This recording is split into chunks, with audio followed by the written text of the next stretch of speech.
Soya பீன்ஸுங்க. இப்போ soya பீன்ஸோட குழம்பு செய்ய போகிறேங்க. ஆயில் வந்து தேவையான அளவு ஊற்றிக்கலாங்க. கொஞ்சமாக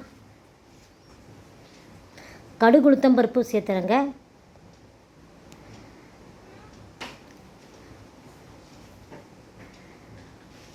அப்புறம் வந்து வெங்காயம் எடுத்து பெரிய வெங்காயம் வந்து ஒரு வெங்காயம் மட்டும் அறுத்து வச்சா போதும். ஒரு கப் அளவு அறுத்துனா போதும். அறுத்து வச்சுருக்கிறேன்.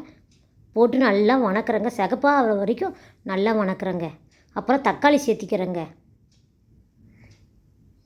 தக்காளி சேர்த்து நல்லா வணக்கிறேங்க. நல்லா சிகப்பாக வர வரைக்கும் நல்லா வணக்கணும்.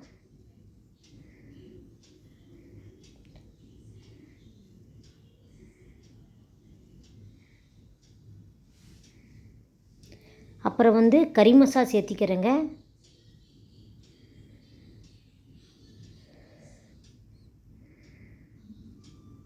மஞ்சத்தூள் சேர்த்துறேங்க.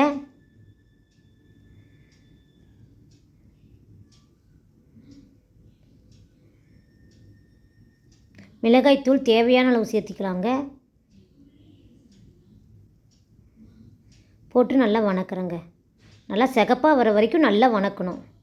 அப்புறம் வெங்காயம் நல்லா வெந்தன பிறகு நல்லா சிகப்பாக இருந்தால் குழம்பு நல்லா ருசியாக இருக்கும் சாப்பிட்றதுக்கு.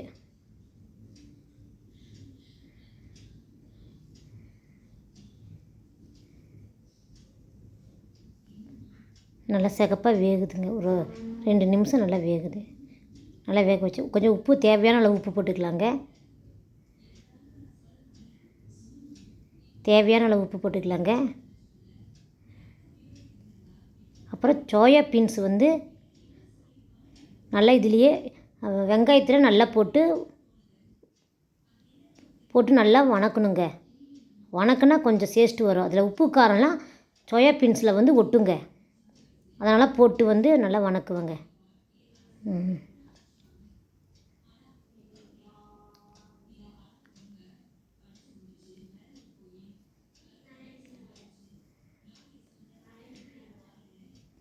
போட்டு நல்லா வணக்கணுங்க. நல்லா வணக்கணும்.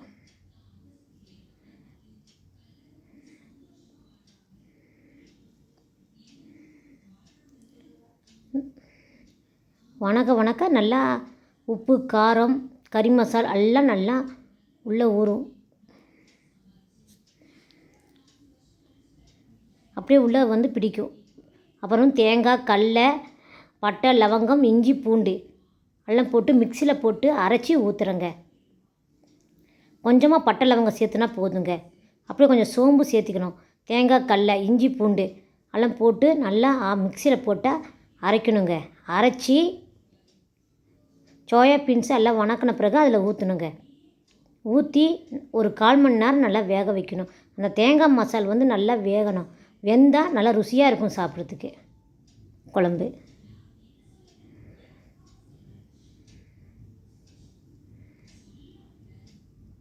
கொஞ்ச நேரம் ஒரு 1/4 மணி நேரம் ஒரு 10 நிமிஷம் மூட வச்சா போதும்.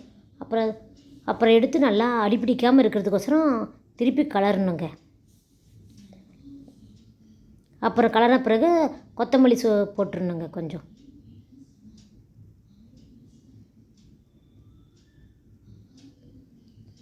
சாப்பிட்றதுக்கு நல்லா ருசியாகவும் இருக்கும். சோயா பீன்ஸு குழம்புங்க. நல்லா சாப்பிட்றதுக்கு ருசியாக இருக்கும். வீட்டில் நீங்கள் செஞ்சு பாருங்கள். நல்லா நீங்கள் செஞ்சால் சாப்பிட்றதுக்கு நல்லா டேஸ்ட்டாகவும் இருக்குங்க. நல்லா ருசியாகவும் இருக்குங்க குழம்பு.